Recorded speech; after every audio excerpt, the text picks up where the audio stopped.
নবী করিম সাল্লাল্লাহু আলাইহি ওয়াসাল্লাম বলেছেন, যদি কেউ জীবনে একটি রোজাও শরিয়া গ্রাহ্য ওযর ছাড়া কেউ যদি ভঙ্গ করে, রোজা না রাখে, রমজানের পরে যদি সে সারা জীবনও রোজা রাখে, দায় মুক্ত হয়তো হয়ে যাবে, সে কাজা আদায় করেছে, কাফারা আদায় করেছে, দায় মুক্ত হয়তো হয়ে যাবে, কিন্তু রমজানের একটা রোজা রেখে আল্লাহর কাছে যে পরিমাণ মর্যাদার অধিকারী হওয়ার কথা, সারা জীবন রোজা রেখেও রমজানের ওই একটা রোজার ক্ষতিপূরণ করা সম্ভব নয়।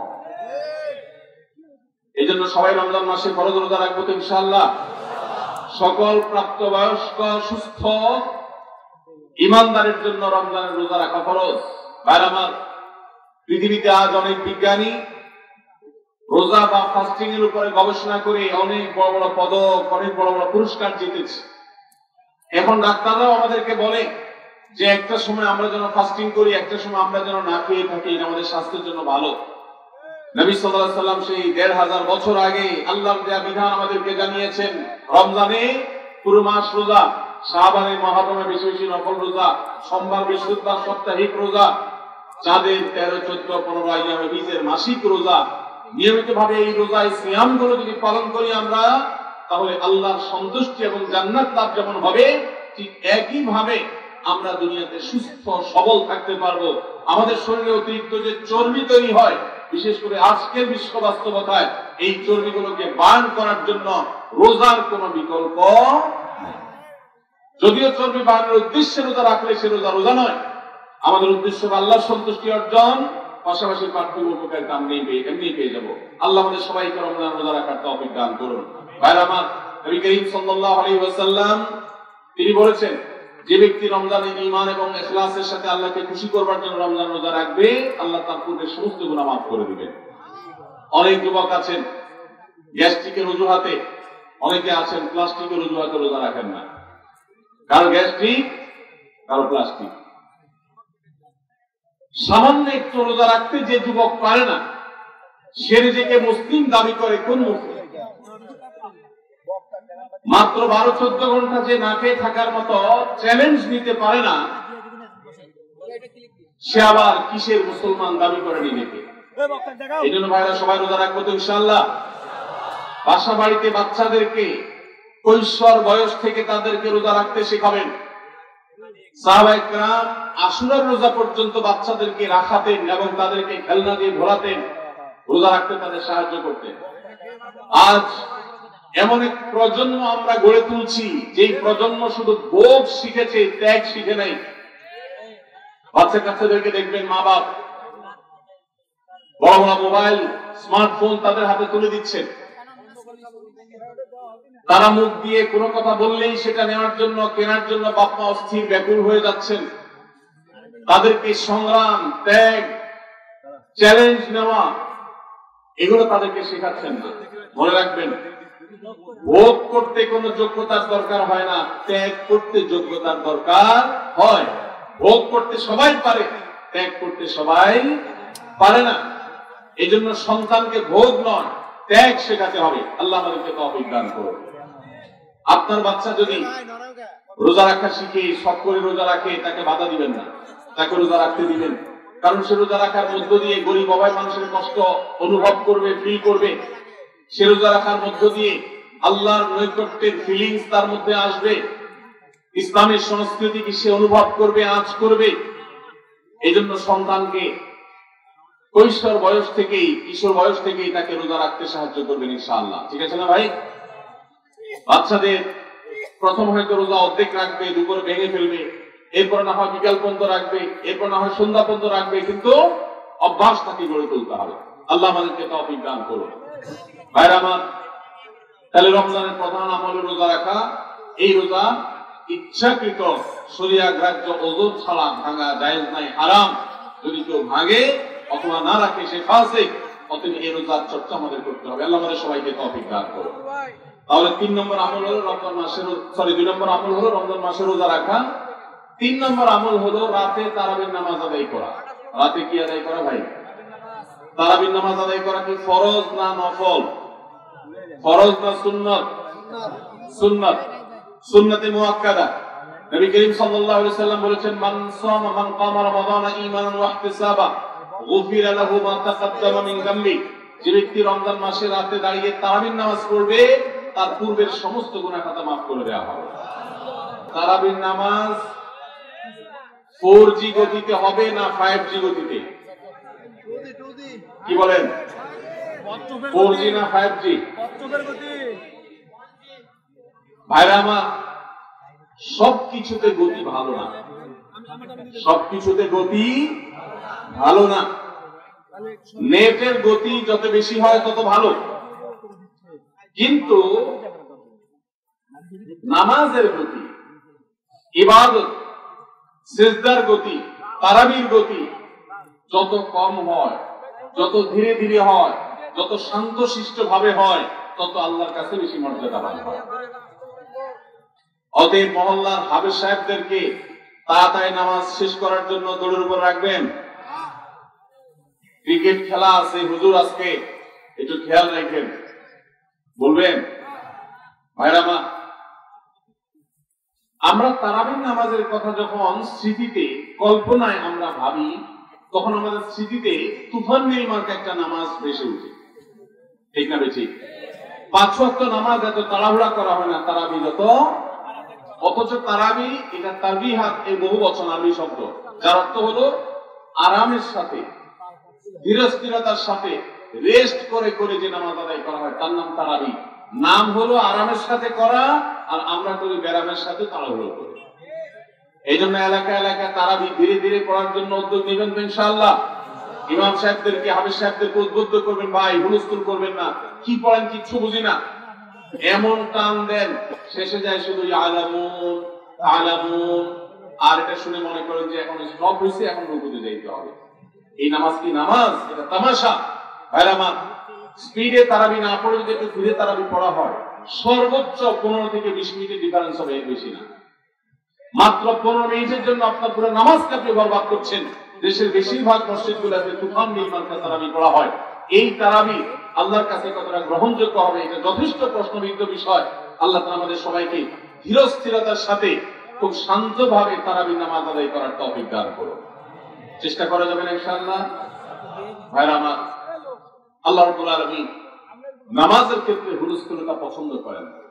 যার নামাজ যত বেশি সময় নিয়ে আদায় করেন তিনি আল্লাহর কাছে তত শ্রেষ্ঠ, তত ভালো নামাজ।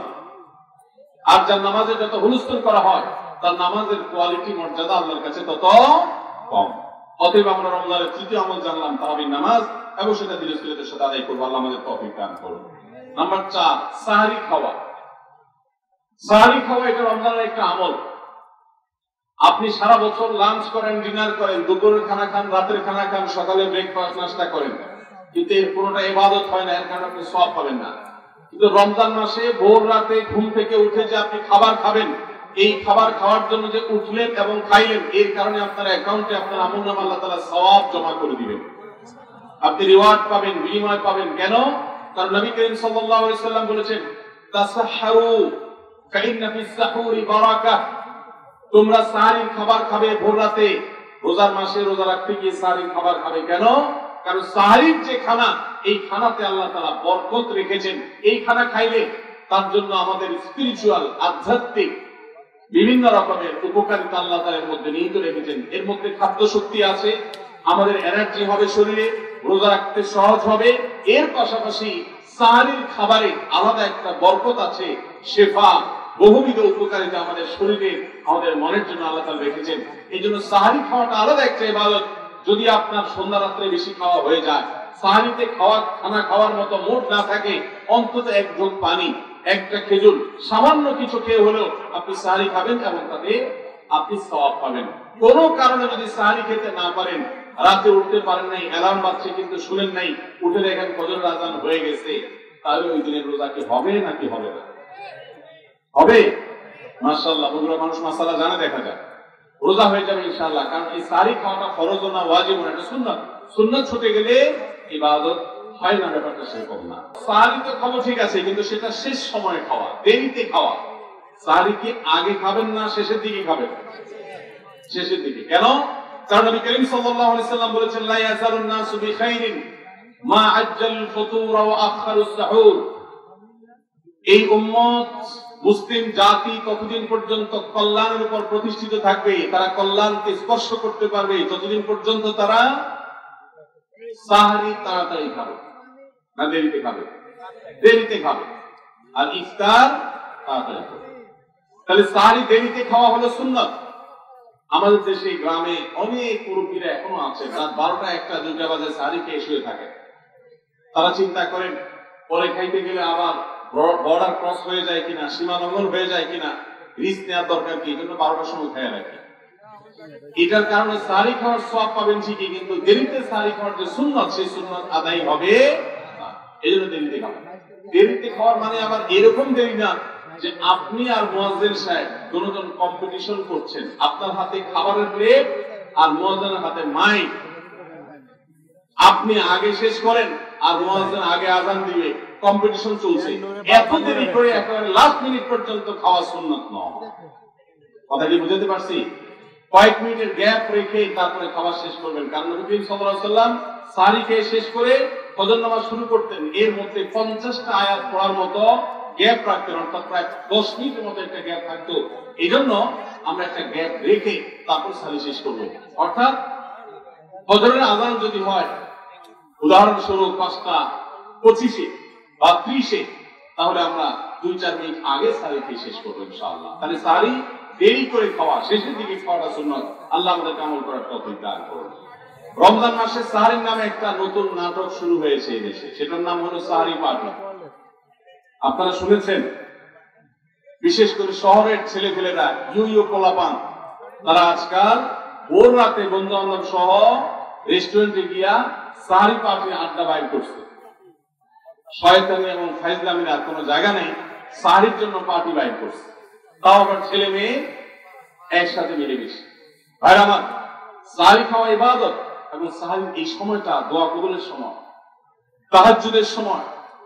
আল্লাহ তাআলা দুনিয়ার আকাশ থেকে ডেকে ডেকে বান্দাকে ক্ষমা করেন। এই সময়টাতে আড্ডাবাজি করা, এটা হতভাগা ছাড়া আর কারোর কোনো কাজ হতে পারে না। এরপরে 6 নম্বর আমল হলো ইফতার করা। রোজা রেখেছেন কিন্তু ইফতার করেন নাই, রোজা হয়ে যাবে কিন্তু সুন্নাত আদায় হবে না, এজন্য ইফতার করা একটা সুন্নাত। আল্লাহ তাআলা আরহামুর রাহিম, এমন একটা মাস রমজান মাস, সারা বছর কিন্তু আমরা নাস্তা করি, সারা বছর যেটা নাস্তা করি রমজানে সে নাস্তাই করি। পার্থক্য হলো সারা বছর নাস্তা করি সকালে, রমজান নাস্তা করি সন্ধ্যায়। মানুষ দীর্ঘ সময় না খেয়ে থাকার পরে যে খাবার খায় সেটাকেই ব্রেকফাস্ট বলে, সেটাকেই নাস্তা বলে। আরবিতে যে ইফতার বলা হয়, এই ইফতার শব্দের অর্থ কিন্তু নাস্তা। ইফতার শব্দের অর্থ কি? নাস্তা। সারা বছর নাস্তা খেলে কোনো সওয়াব হবে, কিন্তু রমজান মাসে আপনি যদি সারাদিন উপবাস থাকার পর সন্ধ্যায় ব্রেকফাস্ট করেন, অর্থাৎ ইফতার করেন, তাহলে আল্লাহ তাআলা আপনাকে সুন্নাত পালন করার সওয়াব দিবেন। এই জন্য ভাই, ইফতার করা একটা সুন্নাত। 7 নম্বর, ইফতার আবার তাড়াতাড়ি করা আরেকটা সুন্নাত। এটা 7 নম্বর আমল, ইফতারটা একটু তাড়াতাড়ি করা। তাড়াতাড়ি করা মানে কি? সূর্য ডুবার 2-4 মিনিট আগে। কি বলেন? তবে তাড়াতাড়ি কেমনে হলো? তাড়াতাড়ি মানে হলো সূর্য ডুবার সাথে সাথে করা, বিলম্ব বা দেরি না। নবী করিম সাল্লাল্লাহু আলাইহি ওয়াসাল্লামের হাদিস আবার আমরা স্মরণ করি, তিনি বলেছেন, লা ইয়াজালুন নাসু বিখাইরিন মা আজ্জালুল ফুতুর ওয়া আখারুস সুহুর। এই মানুষ, এই উম্মত ততদিন কল্যাণের উপরে প্রতিষ্ঠিত থাকবে যতদিন তারা ইফতার তাড়াতাড়ি করবে আর সাহরি দেরিতে করবে। ইফতার তাড়াতাড়ি করা এর মানে হলো সূর্য ডুবছে আর দেরি করবেন না। শিয়ারা এবং ইহুদিরা, তাদের মধ্যে রোজা আছে, ফাস্টিং আছে, তারা সেই রোজায় ইফতার করে হলো চতুর্দিক অন্ধকার হয়ে যাওয়ার পর, সূর্য ডুবার পর পর ইফতার করে না। তো এই জন্য নবী সাল্লাল্লাহু আলাইহি ওয়াসাল্লামের আদর্শ হলো তার বিপরীত, অর্থাৎ সূর্য ডুবার পর পর ইফতার করে ফেলা, অতিরিক্ত বিলম্ব না করা। আল্লাহ আমাদেরকে আমলের তৌফিক দান করুন। 8 নম্বর আমল হলো ইফতারের দোয়া পড়া। ইফতারের দোয়া জানা আছে ভাই? কি দোয়া? আমরা একটা দোয়া কমন জানি বাংলাদেশের মানুষ, সেটা হলো আল্লাহুম্মা লাকা সুমতু আলা রিজকিকা আফতারতু। এটাও হাদিসে বর্ণিত হয়েছে, কিন্তু হাদিসের সনদ নিয়ে অনেকে কোনটা নিয়ে আলাপ করেছেন, প্রশ্ন করেছেন। আল্লাহুম্মা লাকা সুমতু মানে হলো, হে আল্লাহ, আপনার উদ্দেশ্যে রোজা রেখেছি, ওয়া আলা রিজকিকা আফতারতু, এবং আপনার দেওয়া রিজিক দিয়ে ইফতার করেছি। আর ইফতার আরেকটা দোয়া হলো জাহাবা যমা ওয়াবতাল্লাতিল উরুক ওয়া সাবাতাল আজরু ইনশাআল্লাহ। এটা একটা দোয়া। যদি এগুলো দোয়ামূলক নয়, আমরা দোয়া বলছি, এটা মূলত আল্লাহর কাছ থেকে একটা প্রত্যাশা। এর অর্থ হলো যাহাবা জমা, আমার পিপাসা দূর হয়ে গেছে। ওয়াবতাল্লাতিল উরুক, আমার শিরা উপশিরাগুলো সব সিক্ত হয়ে গেছে। ওয়া সাবাতাল আজরু ইনশাআল্লাহ, এবং আল্লাহ চাহেন তো এই রোজার বিনিময় আমার সাব্যস্ত হয়ে গেছে, আল্লাহর কাছে এটা স্থির হয়ে গেছে।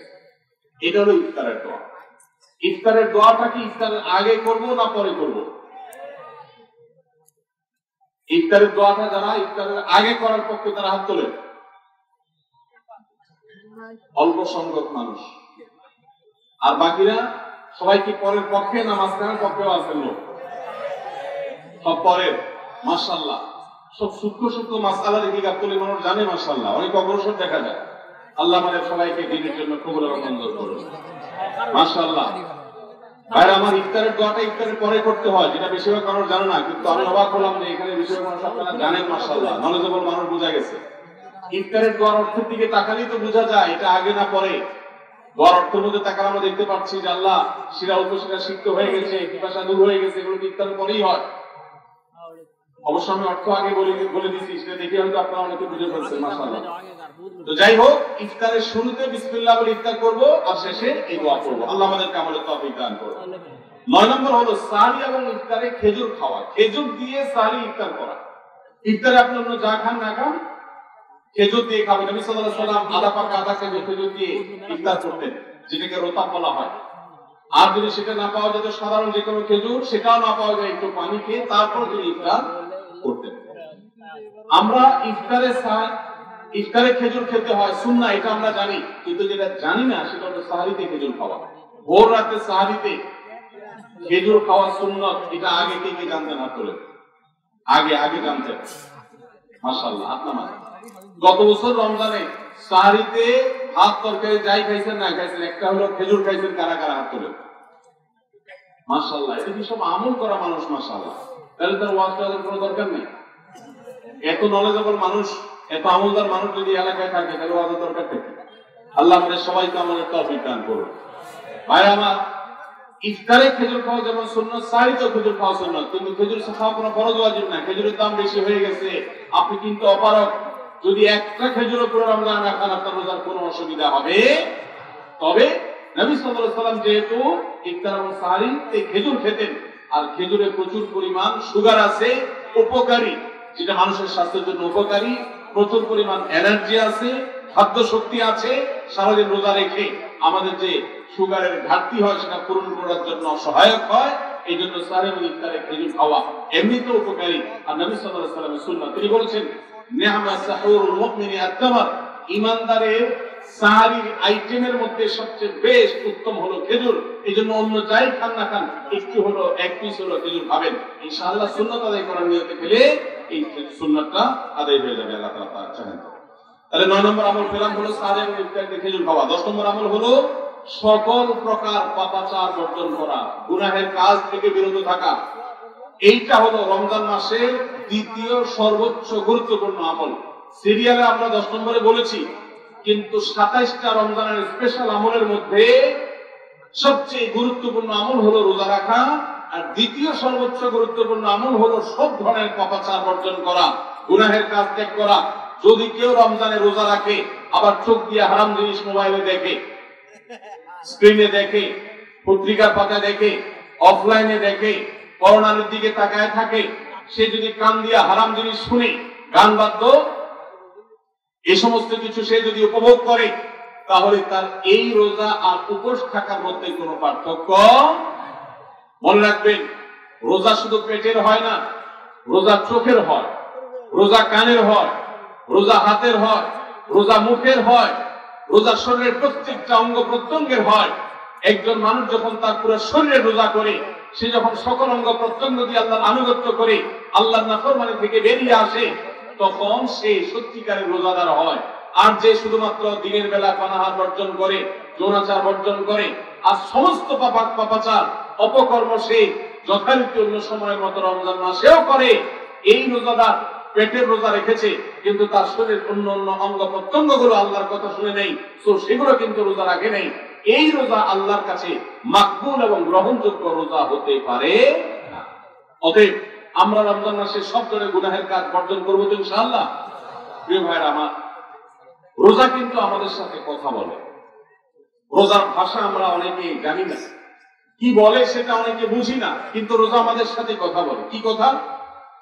সিয়াম শব্দের অর্থ, আমরা যেটাকে রোজা বলছি সেটা কোরআনের ভাষায় বলা হয় সিয়াম, হাদিসে বলা হয়েছে সেটাকে সাওম বা সিয়াম।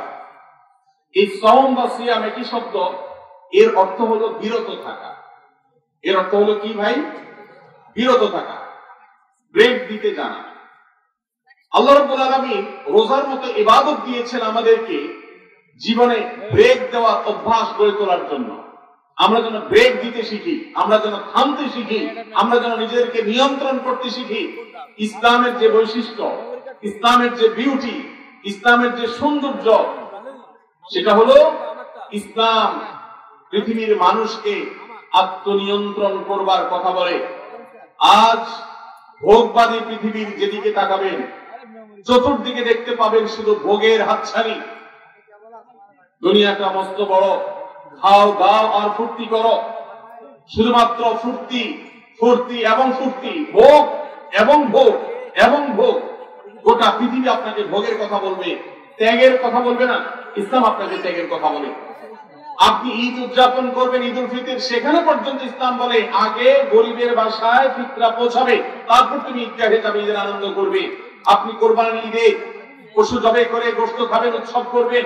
ইসলাম বলে ভালো কথা, তুমি উৎসব করবে, তোমাকে উৎসব করতেই দেওয়া হয়েছে, কিন্তু আগে গরিবের বাসায়ও গোশত পাঠাবে ঈদে, সেটি নিশ্চিত করবে, তার পাশাপাশি তুমি ঈদ উদযাপন করবে। আমরা যে রমজানের রোজা রাখি, এই রোজা আমাদেরকে বিরত থাকার কথা বলে। সেই বিরত থাকাটা কি?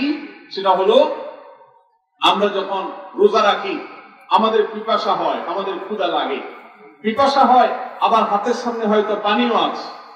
আমার ক্ষুধা লাগে, হাতের সামনে হয়তো খাবারও আছে, কেউ দেখছেও না, সিসি ক্যামেরাও নেই, বদ্ধ রুমে কক্ষের মধ্যে, কিন্তু আমি রোজাদার। কোন রোজাদার রোজার মধ্যে খায়, পান করে? কেন? কারণ সে জানে আল্লাহ নিষেধ করেছে। আমরা যখন ইফতার সামনে নিয়ে বসে থাকি সন্ধ্যাবেলা, ভাইরা আমার, সারা বছর নাস্তা তো আল্লাহ তাআলা কম হোক বেশি হোক সবাইকে করার তৌফিক দেন, আমরা সবাইকে কম বেশি নাস্তা করি সারা বছর। আপনি যদি বুফে গিয়ে 100 আইটেমের নাস্তা দিয়েও আপনি খাবার গ্রহণ করেন, সকালের ব্রেকফাস্ট আপনি খান, ইফতারের সময় মাত্র 2-4টা আইটেম নিয়ে বসে থেকে আযানের জন্য, সূর্য ডুবার জন্য যে অপেক্ষা করেন, ওই অপেক্ষার সময় যে অবর্ণনীয় স্বাদ আর তৃপ্তি পাওয়া যায়, পৃথিবীর সমস্ত খাদ্য গ্রহণের মধ্যেও এই তৃপ্তি বা স্বাদ নাই। নবী সাল্লাল্লাহু আলাইহি ওয়াসাল্লাম সেজন্য বলেছেন, লিস-সাইমি ফারহাতান, রোজাদার ব্যক্তিকে দুটি আনন্দ দেওয়া হয়, ফারহাতুন ইনদা ফিতরি ওয়া ফারহাতুন ইনদা লিকাই রাব্বি। একটা আনন্দ হলো ইফতারের সময়, অবর্ণনীয়, ভাষায় প্রকাশ করবার অযোগ্য। কি ভালো লাগা কাজ করে, ইফতারের জন্য আমরা বসে আছি, খাবার সামনে আছে, রকমারি শীতল শরবত সামনে আছে, রকমারি খাবারের পসরা সাজানো আছে টেবিলে, দস্তরখানে, এদিকে পেটে ক্ষুধাও আছে, কিন্তু আমরা মিনিট বলছি, আমরা সময় দেখছি, ঘড়ির দিকে তাকিয়ে আছি, সূর্য কখন ডুববে। সূর্য ডুবেছে আর সাথে সাথে আমরা ইফতার করছি। এই যে আল্লাহ নির্দেশের অপেক্ষা, ইসলাম রোজার মাধ্যমে আমাদেরকে সেই শিক্ষাটা দিতে চায়। রোজা আমাদের সাথে সেই কথা বলে যে দেখো, তুমি জীবনে বিরত থাকতে শিখো, গোটা পৃথিবী তোমাকে ভোগ শিখাবে, ইসলাম তোমাকে ত্যাগ শিখাবে, ইসলাম তোমাকে কন্ট্রোল করা শিখাবে। আমাদের তরুণদের চরিত্রকে নষ্ট করবার জন্য, তাদেরকে নানাভাবে উস্কানি দেওয়ার জন্য, বিনোদনের নামে, নিউজের নামে, বিজ্ঞাপনের নামে, বিভিন্ন নামে অশ্লীল নানা দৃশ্য, খোলামেলা দৃশ্য তাদের সামনে দেখানো হয়, ভোগের আহ্বান করা হয়। ইসলাম বলে, হে মুসলিম তরুণ, তোমার চোখের এরিয়ার মধ্যে কোন পর নারী, কোন সুন্দরী নারী পড়ে গেছে, তুমি আজ করতে পেরেছ, সাথে সাথে তোমার দৃষ্টিকে তুমি নিয়ন্ত্রণ করো, অবনত করো, কুল লিল মুমিনিনা ইয়াগুদ্দু মিন আবসারিহিম ওয়া ইয়াহফাযু ফুরুজাহুম। আল্লাহ বলেন হে রাসূল বলে দিন ঈমানদার পুরুষদেরকে তারা যেন তাদের চোখগুলোকে নামিয়ে রাখে, তাদের সম্ভ্রমকে তারা সংরক্ষণ করে। মনে রাখবেন, যা খুশি তা করতে পারা এটা যোগ্যতা নয়। নিজেকে নিয়ন্ত্রণ করলাম, যা খুশি তা করবো না, এর নাম হলো যোগ্যতা। ডায়রিয়ার রোগী ডাইরেক্ট হয়ে যায়, যা খুশি যে করে, নিজের মন যেদিকে তাকে নাচায় সেদিকে নাচে, এই লোকটা অসুস্থ মানুষের মতো। আর মুসলিম যুবক, মুসলমান মানুষ, নারী পুরুষ, সে নিজেকে নিয়ন্ত্রণ করে। আল্লাহ এটা হারাম করেছেন, আমার মন চায়, চাইলেই আমি সেটা নিতে পারি, কিন্তু আমি নেব না। আমি একটা জিনিস ধরতে পারি, আল্লাহ হারাম করেছেন, সেজন্য আমি ধরবো না। এই শিক্ষাটা রমজান আমাদেরকে দেয়। অতএব রমজানের সবচেয়ে গুরুত্বপূর্ণ আমল হলো এই 10 নম্বর আমল, সেটা হলো পাপাচার বর্জন করা। নবী সাল্লাল্লাহু আলাইহি ওয়াসাল্লাম বলেছেন, যে ব্যক্তি রমজানে রোজা রাখলো আর পাপাচার বর্জন করলো না, তাহলে এই রোজা রাখা আর উপোস থাকার ভিতরে কোনো পার্থক্য নাই। আল্লাহ আমাদের সবাইকে রমজান মাসে রোজা থেকে সকল হারাম, সকল নাজায়েজ কাজ, সকল গুনাহের কাজ ছাড়ার তৌফিক দান করুন, আমিন। ভাইরা আমার 11 নম্বর আমল হলো অধিক পরিমাণ দোয়া করা। রমজান মাসে রোজা রেখে আমরা বেশি বেশি দোয়া করবো। চলতে ফিরতে উঠতে বসতে দোয়া করতে পারেন। আমাদের মায়েরা অনেকে শুনছেন আমাকে, রমজান মাসে আপনি গৃহস্থলী কাজ করছেন, রান্না বাড়া করছেন, ঘর ঝাড়ু দিচ্ছেন, আর মনে মনে আল্লাহর সাথে কথা বলেন। দোয়া মানে আল্লাহর সাথে কথোপকথন। আল্লাহ আপনি আমাকে মাফ করে দেন, আমার বাবাকে মাকে মাফ করে দেন, সন্তানগুলোকে হেদায়েত দান করেন, চোখের পানি ফেলেন। নিয়মতান্ত্রিক দোয়া, বসে বসে হাত তুলে দোয়া করবেন কেবলামুখী হয়ে, আবার চলতে ফিরতে উঠতে বসতে, এমনকি ওযু নাই সে অবস্থায় দোয়া করবেন। নবী সাল্লাল্লাহু আলাইহি ওয়াসাল্লাম বলেছেন, 3 ব্যক্তির দোয়া ফিরিয়ে দেওয়া হয় না। কয় ব্যক্তির দোয়া? খালাকুল্লাহ তুরাদ্দু দাওয়াতুহুম, 3 শ্রেণী মানুষের দোয়া ফিরিয়ে দেওয়া হয় না। এর ভিতরে এক শ্রেণী হলেন মাজলুম, কারোর জুলুমের শিকার হয়েছে। এই ব্যক্তি জালেমের বিরুদ্ধে যে তার মনের আকুতি থাকে, বদদোয়া থাকে, আল্লাহ সুবহানাহু ওয়া তাআলা এটা ফিরিয়ে দেন না। এই জন্য পৃথিবীর ইতিহাসে কোন জালিম আপনি দেখাতে পারবেন না যেই জালিমকে আল্লাহ ছেড়ে দিয়েছেন, আল্লাহ ছাড় দিয়েছেন কিন্তু চূড়ান্ত ভাবে ছেড়ে দিয়েছেন, এমন কোন জালিম আপনি দেখাতে পারবেন না। এই জন্য ভাই, কখনো কোন অবস্থাতে কারো প্রতি আমরা জুলুম করবো না। আল্লাহ আমাদেরকে সেটা মানার তৌফিক দান করুন। তাহলে 3 ব্যক্তির দোয়া কবুল হয়, ফেরত দেওয়া হয় না। তার ভিতরে একজন হলো মাজলুম, যার প্রতি আপনি জুলুম করেছেন, সে আপনার বিরুদ্ধে যে বদদোয়া করে, এটা লাগবেই লাগবে, আজ হোক আর 2 দিন পরে হোক। নাম্বার 2, মুসাফির, যে ব্যক্তি সফরে আছে, সফররত অবস্থায় সে যদি দোয়া করে, সেই দোয়া আল্লাহ তাআলা কবুল করেন। 3 নম্বর হয় রোজাদার ব্যক্তি, আসসাইম হাত্তা ইফতির, রোজাদার ব্যক্তি সারাদিন ভর রোজা করলে, ইফতার রাত পর্যন্ত সারাদিন দোয়া করলে ইফতার রাত পর্যন্ত দোয়া কবুল হয়। এই জন্য রোজা রেখে আমরা বেশি বেশি আল্লাহর কাছে দোয়া করবো ইনশাআল্লাহ। চলতে ফিরতে উঠতে বসতে মনে মনে আল্লাহর সাথে কথা বললেন, চাওয়া দাওয়াকে পেশ করলেন, বাস এটাই হলো দোয়া। এটা হলো আমাদের রমজান মাসের 11 নম্বর আমল, বেশি বেশি দোয়া করা। 12 নম্বর আমল হলো মিথ্যা এবং কাজ পরিহার করা। রমজানের সকল পাপাচার তো পরিহার করবোই, বিশেষভাবে মিথ্যা কথা, মিথ্যা কাজ পরিহার করা। কারণ নবীজি সাল্লাল্লাহু আলাইহি ওয়াসাল্লামের জন্য আলাদা নির্দেশ করেছেন। তিনি বলেছেন, মাল্লাম ইয়াদা কাওলা যুরি ওয়াল আমালা বি ফালাইসা লিল্লাহি হাজা আন ইয়াদা তাআমাহু ওয়া শারাবা। যে ব্যক্তি রমজান রোজা রেখে মিথ্যা কথা, মিথ্যা কাজ ছাড়লো না, তার উপোস থাকায় আল্লাহর কোনো ঠেকা পড়ে নেই। 13 নম্বর আমল হলো অশ্লীলতা এবং বিবাদ, বিতণ্ডা, ঝগড়া, এগুলো পরিহার করা। কারণ নবী করিম সাল্লাল্লাহু আলাইহি ওয়াসাল্লাম তিনি আমাদেরকে রমজান মাসে রোজা রেখে অশ্লীলতা পরিহার করতে বলেছেন। মোবাইলে হারাম জিনিস দেখলেন, টেলিফোন টেলিভিশনে হারাম জিনিস দেখলেন, বা কোন পত্র পত্রিকাতে খারাপ জিনিস, নিষিদ্ধ জিনিস দেখলেন, কর্নারের সৌন্দর্য দেখে আপনি হারাম স্বাদ নেওয়ার চেষ্টা করলেন, তাহলে আপনার রোজা অঙ্গহানি হলো, রোজা প্রাণহানি হলো। এই রোজা রোজা নয়। এই জন্য এটাকে রমজান মাসে পরিহার করতে হবে, অন্য সময় তো বটেই। এবং সেই সাথে কেউ যদি আপনার সাথে ঝগড়া করতে আসে, নবী শিখাই দিচ্ছেন, ফালিয়াকুল ইন্নী সায়েম, কেউ রোজা রাখা অবস্থায় ঝগড়া করতে আসলে বলবেন, ভাই আমি রোজাদার, আমি তোমার ঝগড়ার জবাব দিতে পারবো না। তাহলে ঝগড়া পরিহার করার জন্য রমজান মাসে আমরা এক্সারসাইজ করবো। 14 নম্বর, যে কোনো ভালো কাজ, যে কোনো নেকামল রমজান মাসে বেশি বেশি করবেন। কেন? কারণ রমজানের শুরুতে একজন ঘোষক বলে, ইয়া বাগিয়াল খাইরি আকবিল, হে ভালো কাজ প্রত্যাশী, যে ভালো কাজ করতে চাও, রমজান মাসটাই হলো ভালো কাজের সওয়াব বেশি পাওয়ার। অতএব এই মাসে ভালো কাজ করে, নেকামল করে, ইবাদত করে, কোরআন তেলাওয়াত, জিকির, আজকার যত রকম আছে এগুলো করে জান্নাতের পথে অগ্রসর হয়ে যাও।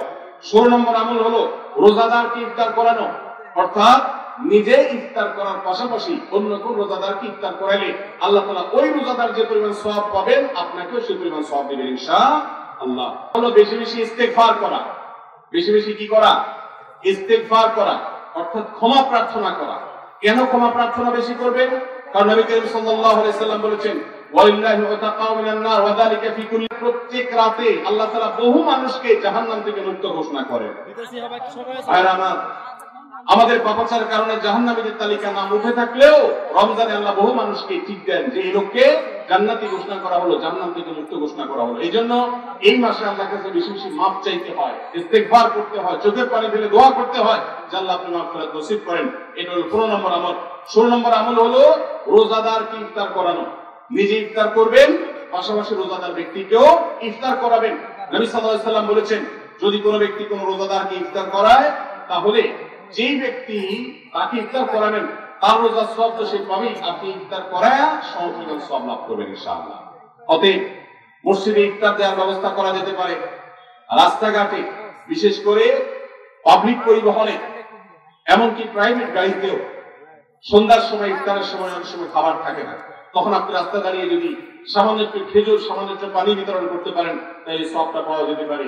আপনার বাসার আশেপাশে অনেক অভাবী মানুষ আছে, তাদের বাসায় আপনি ইফতার পৌঁছে দিতে পারেন, এর মাধ্যমে রোজাদারকে ইফতার করার সওয়াব পেতে পারেন। 17 নম্বর আমল হলো বেশি বেশি কোরআন কারীমের তিলাওয়াত করা। কোরআন কারীমের তিলাওয়াত রমজান মাসে বেশি বেশি করব। কেন? কারণ হলো এই মাসটাই হলো কোরআন নাযিলের মাস। আল্লাহ তাআলা রমজান মাসে কোরআন নাযিল করেছেন। আল্লাহ বলেছেন, শাহরু রমাদান আল্লাযী উনজিলা ফীহিল কুরআন হুদাল লিন-নাসি ওয়া বায়িনাতিন মিনাল হুদা ওয়াল ফুরকান। রমজান মাস এমন মাস যে মাসে আল্লাহ তাআলা কোরআন নাযিল করেছেন, এইজন্য এই মাসে বেশি বেশি কোরআন তেলাওয়াত করতে হবে। নবী করিম সাল্লাল্লাহু আলাইহি ওয়াসাল্লাম বেশি বেশি রমজান মাসে কোরআন তেলাওয়াত করতেন। আমাদের পূর্বসূরি সালাফগণ কেউ কেউ রমজান মাসে অন্য সব আমল কমিয়ে দিয়ে কোরআন তেলাওয়াতটা সবচেয়ে বেশি করতেন। এইজন্য দিনে এবং রাতে বেশি বেশি করে কোরআন শুদ্ধতার সাথে, সৌন্দর্যের সাথে তেলাওয়াত করব, অর্থ সহকারে বুঝে পড়ার চেষ্টাও পাশাপাশি করবো ইনশাআল্লাহ।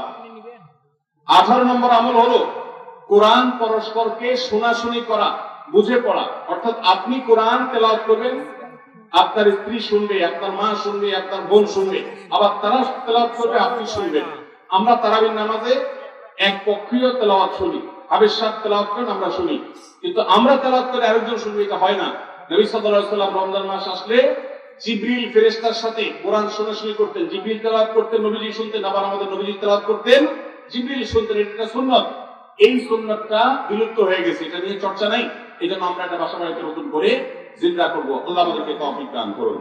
19 নম্বর আমল হলো দান সাদাকা বেশি বেশি করা। নবীজি সাল্লাল্লাহু আলাইহি সাল্লাম এমনিতেই প্রচুর পরিমাণ দান করতেন, কিন্তু রমজান আসলে তার দানশীলতার পরিমাণ আরো বেড়ে যেত। এই জন্য অভাবী, প্রতিবেশী, গরিব দুঃখী সবার ঘরে ঘরে আমরা আমাদের সাধ্য অনুযায়ী দান পৌঁছানোর চেষ্টা করব রমজান উপলক্ষে। এটা রমজানের 19 নম্বর স্পেশাল আমল, বিশেষ আমল। 20 নম্বর রমজানের কর্মসূচি হলো ভোর রাতে দোয়া করা। কারণ সারা বছর ভোর রাতে তাহাজ্জুদের নামাজ পড়া বা দোয়া করার সুযোগ আমাদের হয় না, কিন্তু রমজানের সাহরি খেতে এমনি উঠে। অতএব এই টাইমে দোয়া কবুল হয়। 24 ঘন্টার ভিতরে দোয়া কবুলের সবচেয়ে মুখ্যম সুযোগ, সবচেয়ে আদর্শ সময় হলো এই তাহাজ্জুদের সময়টা। ভাইরা আমার, ঢাকার একটি বড় কোম্পানি, বাংলাদেশের সবচেয়ে বড় শিল্প প্রতিষ্ঠান বললে ভুল হয়তো হবে না, অন্তত এটুকু বলা যায় যে প্রথম 3-4টি বড় প্রতিষ্ঠান এরকম একটা প্রতিষ্ঠানের একজন কর্মকর্তা বছর 2-3 আগে আমার সাথে হঠাৎ দেখা। তিনি আমাকে দেখে বেশ আবেগ আপ্লুত হলেন এবং অনেকটা জড়িয়ে ধরলেন এবং বললেন, ভাই, আপনার একটি আলোচনা থেকে আমার জীবনের ভিতরে এমন এক পরিবর্তন আসছে যেটা অকল্পনীয়, অভাবনীয়। আমি একটু কৌতূহল হয়ে জানতে চাইলাম কোনটা সেটা। তখন তিনি বললেন, ভাই, আমার জীবনে এমন একটা রোগ হয়েছে, যেই রোগ ট্রিটমেন্ট করার জন্য দেশে বিদেশে বিভিন্ন জায়গায় গিয়েছি, কোন চিকিৎসা এর আমি পাইনি। শেষ পর্যন্ত আশাহত হয়ে চাকরি ছেড়ে দিয়ে, শহর ছেড়ে দিয়ে গ্রামে গিয়ে বসবাস করা শুরু করছি এবং মৃত্যুর জন্য অপেক্ষা করছি। এর মধ্যে আপনার একটা আলোচনার ক্লিপ আমার চোখের সামনে আসলো, সোশ্যাল মিডিয়াতে এটা শুনলাম। সে আলোচনাটা ছিল আল্লাহর কাছ থেকে অসাধ্য সাধন করার সময় হলো ভোর রাত তাহাজ্জুদের সময়। আমি এই আলোচনা পুরোটা শোনার পর ওই রাতে আমি ঘুম থেকে উঠে ভোর রাতে তাহাজ্জুদ করে আল্লাহর কাছে বুক ভাসিয়ে মন ভরে কাঁদলাম, দোয়া করলাম। ওই ভাই বললেন যে আমি এত দোয়া করলাম, দোয়া করতে করতে দীর্ঘ সময় আমি পরিতৃপ্ত হলাম, আমার দোয়া শেষ হয়ে গেল। এরপর দোয়া করে শেষ করার পর ফজর নামাজের সময় হয়ে গেছে, আমার ফিল হলো, অনুভব হলো যে আমার শরীরে আর কোনো রোগবালাই এখন মনে হয় নাই।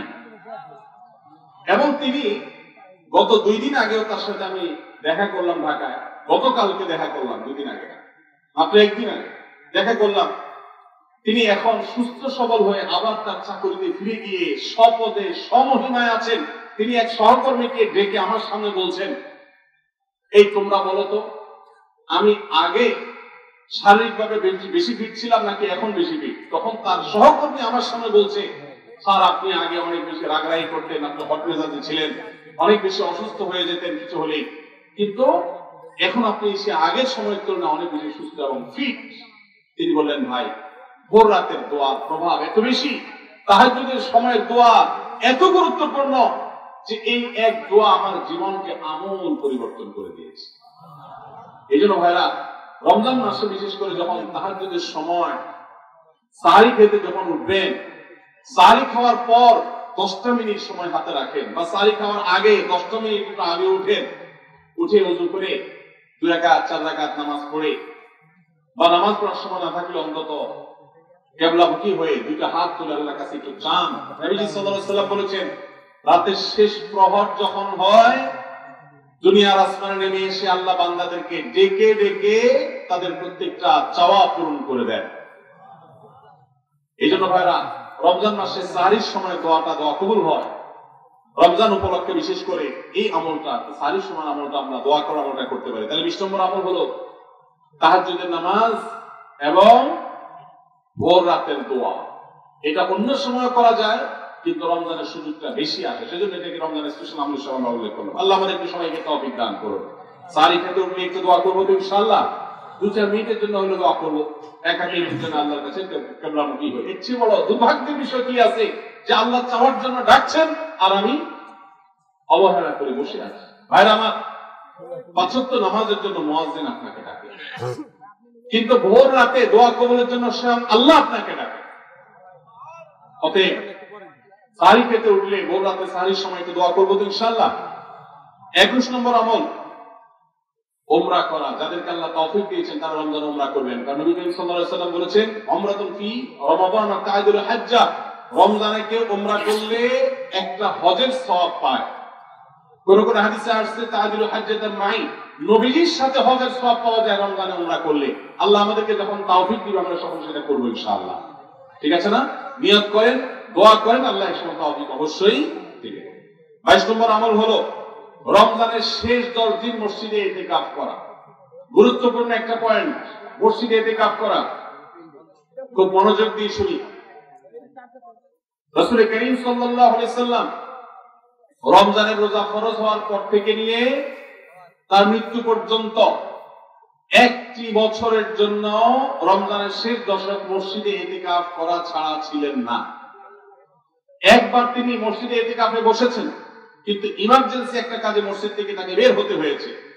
এই জন্য তিনি পরের বছর 20 দিন ইতিকাফ করেছেন। 10 দিন হলো ওই বছরের, আর 10 দিন হলো আগের বছরের যে ইতিকাফ ভেঙে ফেলেছেন সেটার ইতিকাফের কাজা। তার মানে হলো নবীজির জীবনে কখনো ইতিকাফ 1 বছর একটা রমজান মাসেও ছাড়েন নাই। এত গুরুত্বপূর্ণ আমল যে রমজানের এই আমলটা তিনি কখনোই ছাড়েন নাই। দুর্ভাগ্য আমাদের, এখানেও হয়তো বেশিরভাগ মুসলমান আমরা জীবনে একবারের জন্য রমজানের শেষ 10 দিন ইতিকাফ করি নাই। যে আমল নবীজি জীবনে কখনো ছাড়েন নাই সেটা আপনি জীবনে একবারও করেন নাই। এর চেয়ে বড় হতভাগা উম্মত আর কি হতে পারে? ভাই আমার, 3টি আমলের নগদ তৃপ্তি আমি অন্তত অনুভব করি।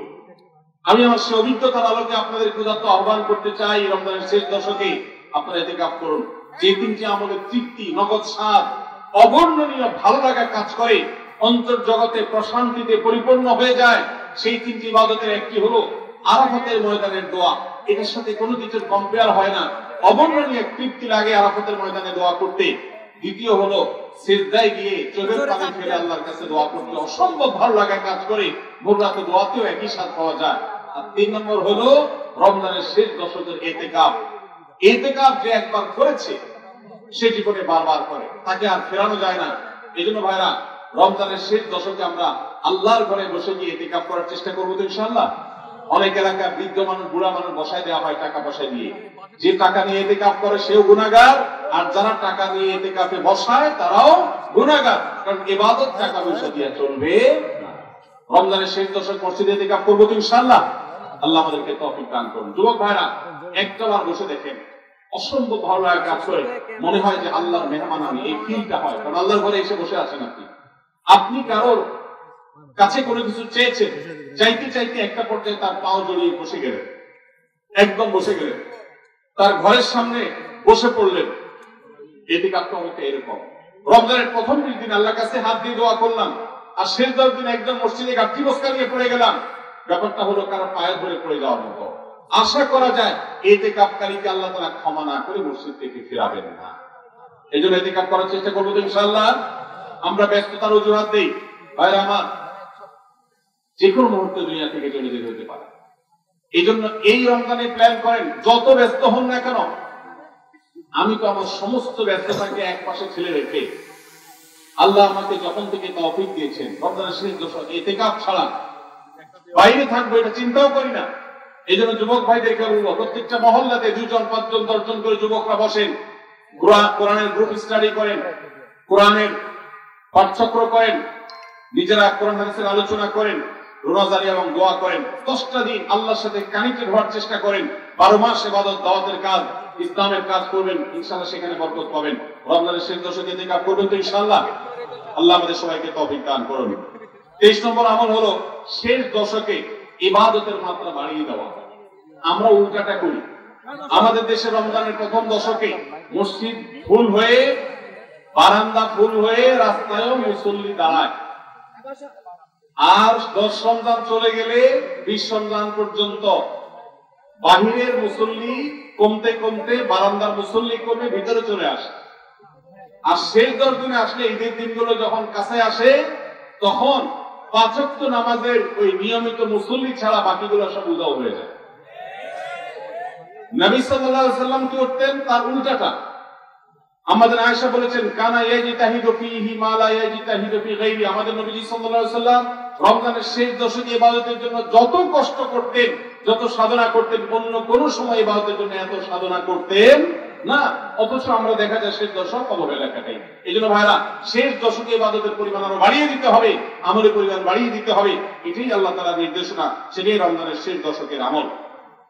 24 নম্বর আমল হলো শেষ দশকে পরিবারকে ঘুম থেকে ডেকে তোলা। এটা আলাদা সুন্নাহ। নবী সাল্লাল্লাহু আলাইহি ওয়াসাল্লাম রমজানের শেষ দশক বলে, কানা ইলা দাখালাল আশর আহইয়া লাইলা ওয়া আইকাযা আহলা। তিনি পরিবারকে ঘুম থেকে ডেকে তুলতেন এবং স্ত্রী সঙ্গ ত্যাগ করতেন। শেষ দশক কোমর বেঁধে ইবাদত করতেন। এটা 24 নম্বর আমল। তবে শেষ দশক পরিবারকে ঘুম থেকে ডেকে তোলা। নবীজি অন্য কোন সময় ঘুম থেকে ইবাদতের জন্য ডাকতেন না, নফল নামাজ তার ইচ্ছা সে পড়বে, সে পড়বে না। কিন্তু শেষ দশক এত বড় অফার, এত বড় সুযোগ, কারণ লাইলাতুল কদর শেষ দশকে আছে। এই জন্য এই দশকে ইবাদতের জন্য পরিবারকে তিনি ডেকে তুলতেন। তারা শুয়ে থাকুক, তিনি তা সহ্য করতেন না। এই জন্য 24 নম্বর আমল হলো রমজানের শেষ দশকে পরিবারকে ঘুম থেকে ডেকে তোলা এবং স্ত্রী সঙ্গ ত্যাগ করা শেষ দশকের জন্য। 25 নম্বর আমল হলো লাইলাতুল কদর অনুসন্ধান করা। রমজানের শেষ দশকে প্রত্যেকটা রাতে কিন্তু শবে কদর হতে পারে, বিশেষ করে বেজর রাতে 21, 23, 25, 27, 29 এই রাতগুলোতে লাইলাতুল কদর হওয়ার সম্ভাবনা অনেক জোরালো। সৌদি আরবের মানুষ তাদের বেজর রাতে তালাশ করবে, আমরা আমাদের বেজর রাতে তালাশ করব ইনশাআল্লাহ। নবী সাল্লাল্লাহু আলাইহি ওয়াসাল্লাম বলেছেন যে তাহাল্লাউ লাইলাতুল কদর ফিল বিতি মিন আল-আশর ওয়া আখির মিন রমাদান। রমজানের শেষ দশকে বেজর রাতগুলোতে তোমরা শবে কদর হতে পারে, সে আশা বেশি বেশি করে ইবাদত বন্দেগী করো। লাইলাতুল কদর ইবাদতকে আল্লাহ বলেছেন, লাইলাতুল কদরে খায়রুম মিন আলফি শাহর। 1000 মাস, 1000 মাস ইবাদত করলে যে সওয়াব পাওয়া যাবে, লাইলাতুল কদরের এক রাতের ইবাদতের সওয়াব তার চাইতে বেশি হবে। সেই রাত কোনটা আল্লাহ নির্দিষ্ট করেন নাই। এজন্য শেষ দশকের প্রত্যেকটা রাতেই ইবাদত করার চেষ্টা করা, স্পেশালি বেজর রাতগুলোতে।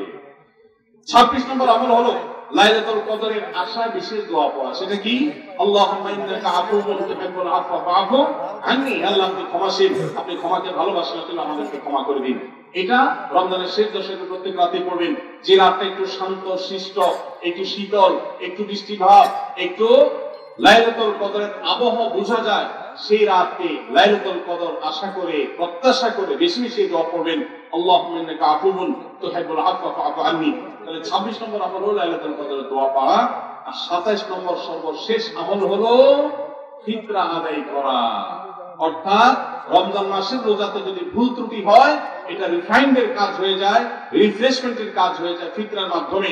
প্রত্যেক সচ্ছল ব্যক্তি তার নিজের পক্ষ থেকে, নিজের স্ত্রী এবং নিজের ছোট বাচ্চাদের তরফ থেকে ফিতরা আদায় করবেন। প্রাপ্তবয়স্ক সন্তান থাকলে তারা তাদেরটা আদায় করবে, আর না হলে বাবা তাদেরটা আদায় করতে পারে। ফিতরা স্বরূপ গরিবদের বাসায় একদিনের খাবার এটা পৌঁছে দিতে হবে। এটা হলো ফিতরা। ঈদের নামাজের আগ পর্যন্ত এটা আদায় করার নির্দেশ নবী সাল্লাল্লাহু আলাইহি ওয়াসাল্লাম দিয়েছেন। তাহলে 27 নম্বর আমল হলো ফিতরা আদায়। এটার মাধ্যমে রমজানের আমল শেষ হয়ে যাবে। আমি আবার এক নজরে 27টি আমল আপনাদেরকে বলে দিচ্ছি। নাম্বার 1 চাঁদ দেখা, নাম্বার 2 রোজা রাখা, নাম্বার 3 তারাবির নামাজ আদায় করা, নাম্বার 4 সাহরি খাওয়া, 5 নম্বর আমল হলো শেষ সময় সাহরি খাওয়া, 6 নম্বর আমল হলো ইফতার করা, 7 নম্বর আমল হলো তাড়াতাড়ি ইফতার করা, এবং 8 নম্বর আমল হলো ইফতারের দোয়া পড়া, 9 নম্বর আমল হলো সাহরি এবং ইফতারে খেজুর খাওয়া, 10 নম্বর আমল হলো রমজান মাসের সকল গুনাহ বর্জন করা, 11 নম্বর আমল হলো বেশি বেশি দোয়া করা, 12 নম্বর আমল হলো মিথ্যা কথা এবং কাজ পরিহার করা, 13 নম্বর আমল হলো অশ্লীলতা এবং ঝগড়া বিবাদ রমজানের রোজা রেখে না করা, 14 নম্বর আমল হলো ভালো কাজের পরিমাণ এই মাসে বাড়াই দেওয়া, 15 নম্বর আমল হলো বেশি বেশি আল্লাহর কাছে ক্ষমা চাওয়া, কারণ মাসে আল্লাহ বেশি ক্ষমা করেন মানুষকে, 16 নম্বর আমল হলো অন্য রোজাদারকে ইফতার করানো, তাদের বাসায় ইফতার পাঠানো, আর 17 নম্বর আমল হলো বেশি বেশি কোরআন তেলাওয়াত করা, 18 নম্বর আমল হলো কোরআন নিজে পড়ে আরেকজনকে শোনানো, আবার তার তেলাওয়াত নিজে বসে শোনাশুনি করা, 19 নম্বর আমল হলো দান সাদাকা করা, 20 নম্বর আমল হলো তাহাজ্জুদ এবং বিশেষ করে ভোর রাতে সারি খেতে উঠে দোয়া করা, আর 21 নম্বর আমল হলো উমরা করার সামর্থ্য থাকলে, 22 নম্বর আমল হলো ইতিকাফ করা শেষ দশকে, 23 নম্বর আমল হলো শেষ দশকের বেজর রাতে, শেষ দশকের প্রত্যেকটা রাতে ইবাদতের পরিমাণ বাড়িয়ে দেওয়া এবং বিশেষভাবে রাত্রি জাগরণ করা শেষ দশক, আর 24 নম্বর আমল হলো শেষ দশকে নিজের পরিবারকে ঘুম থেকে ডেকে তোলা, স্ত্রী সঙ্গ ত্যাগ করা, 25 নম্বর আমল হলো লাইলাতুল কদর অনুসন্ধান করা, 26 নম্বর আমল হলো লাইলাতুল কদর বিশেষ দোয়া পাঠ করা, আর 27 নম্বর আমল হলো ফিতরা দেওয়া। আল্লাহ আমাদের সবাইকে এই 27টা আমল দিয়ে আমাদের রমজান মাসকে সাজাবার তৌফিক দান করুন।